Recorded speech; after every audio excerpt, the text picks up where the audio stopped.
Okay. One approach is that you can look at the background. What's your background like? And everything else is interesting. So you take a reference image and then take an input image. And this is a result. So, and as you can see in this result, you have the opposite problem of the motion detection. There's too much in it. So here at the left, the door was closed in relation to the reference image. And here at the right, there's something, I don't really know why it's in here. And then the lamp is also, the lamp is light, and it's all based on intensity and color, and so the lamp is changing, and you have autofocus, auto camera calibration, and all these changes. Introduce changes that are not really what you want. And there's also, to explain this, the lamp just switched on. And so you see, because it's now lighter and more, you see you have all these areas around here where nothing actually is happening, but the way the algorithm works, it looks different, even though it isn't. So this is one problem that you get with the background subsection. And the lesson we should take from this is that it's quite difficult to determine what's actually interesting in an image. And one thing that you can learn from the store example is you have to continually update your notion of what's the background and what's the foreground. And of course you can tell if, so if the same holds for a person, if a person would be sitting here for a while and not doing anything, afterwards it would be considered part of the background. So this is not as easy as it looks. Okay, but now for the ambiguities. Ambiguities are resolved over time. In an image like the one in the middle, you can't really tell whether this is one or two persons. It's just not possible. The input is not there. And, but what you can do is, if you have a couple of images, so this is the first, then it's the second, this is the third, you can imagine this person is walking from left to right. And if you can identify this at the moment, and there's another person sitting here who's only moving his hands.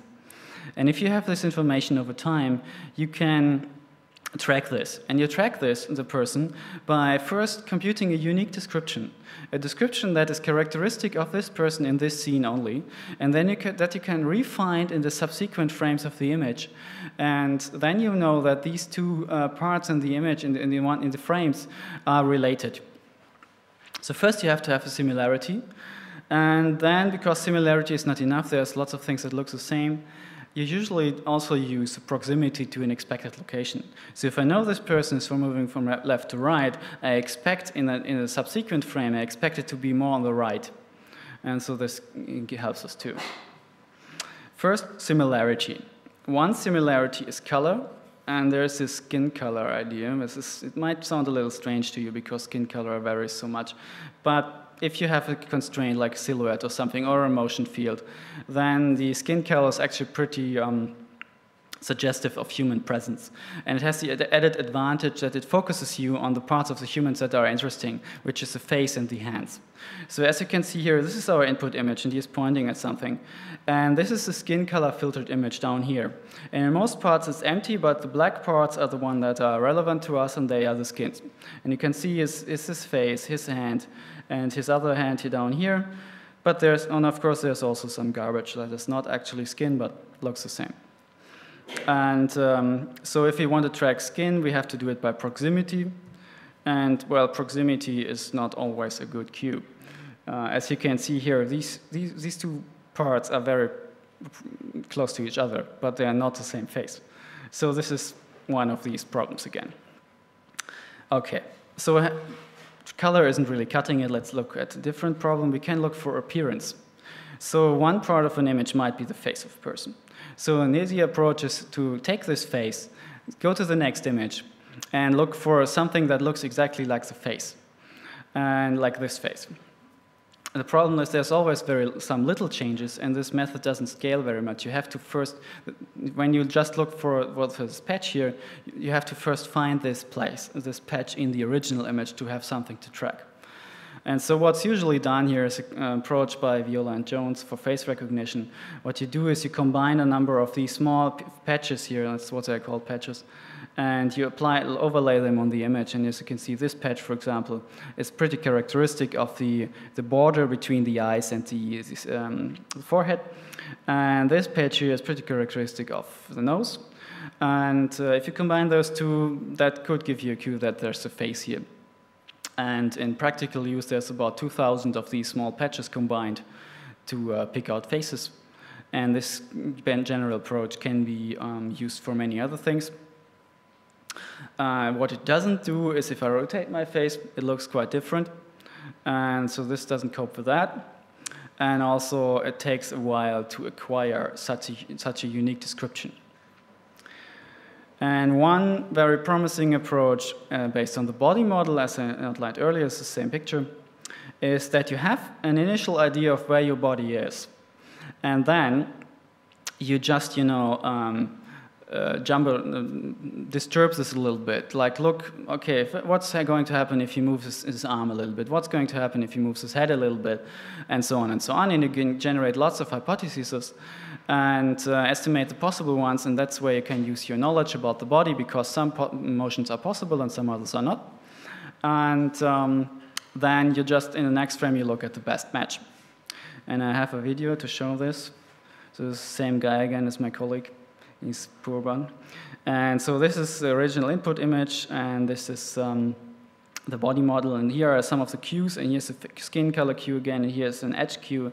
And as you can see, there's, well, this is the cupboard, and it looks, well, that's pretty difficult. It would be pretty difficult to use to distinguish the two on their own, but using the body model, we can do it. And as you can see, these are on the right. The blue ones are all the possible hypotheses, and you can see it looks, if the arm has moved more upwards or more downwards, it's a possible move, but the best match is the one in the middle, the white one. This is basically the idea of body model tracking. And the trouble with body model tracking is you have to start somewhere, and also you need sufficient resolution, and as we have seen in the beginning, sufficient resolution is often something we don't have. Anyway, if we can take a couple of these methods together, and of course there are different methods targeted at different applications, and all this is a huge area. What do we get if it gets out? We get something like this. The first is a posture, so I segmented out a human from the image, and this is his posture. And then I do this over subsequent frames, and I get a number of postures that are associated with each other, and then I can try to infer behavior from these. And, well, I will come back to this example later on so you can try and guess what it is. One other more direct approach from tracking is that you use the center of mass position of the person. So, for example, this person, it came in here from the door, up there, and center of mass moved down, then it moved here to the middle, stuck around a little while behind the person, and then went here and stopped, basically. And you can try, and the trajectory is tried for interpretation, and this is actually one of the most common methods in surveillance at the moment. And the last one is a summary, where you overlay all these postures. And you do it in a way that the older ones are darker and the newer ones are lighter, and you get a very characteristic motion where it moves from dark to light, and I'm also going to come back to this later. One general problem, though, with all these results is if you assume tracking works, and it doesn't most of the time, but if it works, this is what we get. And this is not very good. I mean, what tells us what this is, right? There's nothing intrinsic in these examples that tells us what the person is doing. And also, in many cases, the appearance is the same, but the action is actually different. And so the only way here is to use examples for comparison. Examples that we know, where we know what's going on, and then compare our new input to these examples and to tell us what's happening. And to use this methods for machine learning, and there's also a talk about machine learning this evening, I think, at 9 or something, and where you can get more details on these approaches. But I'm giving you the general outline here. General outline is pretty simple. What you do is you gather examples from training, and the human goes there and annotates these examples. Basically says, okay, this is a walk, or this is someone hitting someone, or this is hanging around, or whatever, and or walking straight, or something like. And then when you get new data, you compare it to your examples, where you know what the examples tell you, and you assign it to the category that is most likely. from your example set. And there are a couple of problems, general problems with this approach. And first is that it's very example-based. You can only make a classification, which is this is called, for something that you have seen before. You cannot not categorize new behavior. And also, the more general problem is that appearance is not equal function. Sometimes the same action looks very different from one person to the other. Sometimes you can have very different action look quite the same. And so this is tricky. And you also have a duration. An action can be like, I can walk slowly to the left, or can like fast to the left, or something like that, or can run, or can walk. Sometimes there's a distinction, sometimes there's not. And in general, you can only resolve all these ambiguities when you have the context. And then there's the last problem, that we don't know at the outset what we are looking for, and what is a category? What is a good category to describe human motion? This is a more difficult problem than you might think, because we are so used to it, and we know our ways of categorizing human behavior make use of very much world knowledge. And this is not available to computers, so we need to find different categories. Okay, but first let's look at the posture again. And the idea here is that some postures are unique and they allow us to infer what's going on. And well, I would ask you, what do you think this guy is doing? Yeah, that's very good. Football is also very good. All these are possible interpretations. Actually, he's drunk. And so his walk is staggering around. But all these interpretations are actually possible, right? This may be the case. And for example, if I were on a football field, the football playing interpretation would be perfectly reasonable just from this data. Or the dancing interpretation, if I'm in a club, actually dancing and being drunk is kind of tricky to distinguish. But yeah, this is to drive home the point that the context is very important.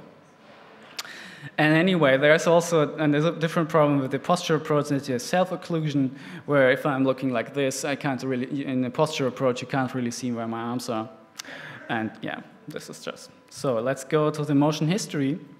And this is the one I told you about before. These parts are the ones that are earlier, and this is the later one. And this is inspired by human peripheral vision, where you know that the impression of that what's going on around us is actually not processed one frame at a time, but it gets blurred. And you can use such a motion history image also to compare to examples. You need fairly large motions for that. And it requires sufficient resolution so that the motion is large. And it's also very view angle specific. So for example, this is a guy sitting down. Well, you can see it. First he was here standing up, and then goes down a little bit and moves backwards, and this is the final position on the chair. And of course this would look very, very different if viewed from the front, right? And you wouldn't have this characteristic angle here that tells you that about the chair and so on. But if you have multiple views and so on, if you have lots of examples, then you can probably categorize something this way. And then the easiest part is trajectories, as about earlier. So this one is the same example as before, annotated with a couple of events. So first there's a person entering here. This is a start of our example. And then after 0.1 seconds, it's this position. And then it's holding here for 0.05 seconds. And then at the end, after 0.3 seconds, it stopped here. So this is a typical example of a trajectory description. We have the position of the center of mass typically. We have a velocity, how fast is a person moving, and this coincides with the duration, of course. And a big advantage of trajectories is that a low resolution is very okay. You don't need high resolution for that. But a disadvantage of trajectories is that there's not much information left. So if she moves her arm here, you wouldn't see that. Or if she's here, she's actually turning towards the person sitting here and putting her hands on his shoulders, and you don't see that in the trajectory either. But it's the most prevalent method because it works. So, and now let's look a little bit about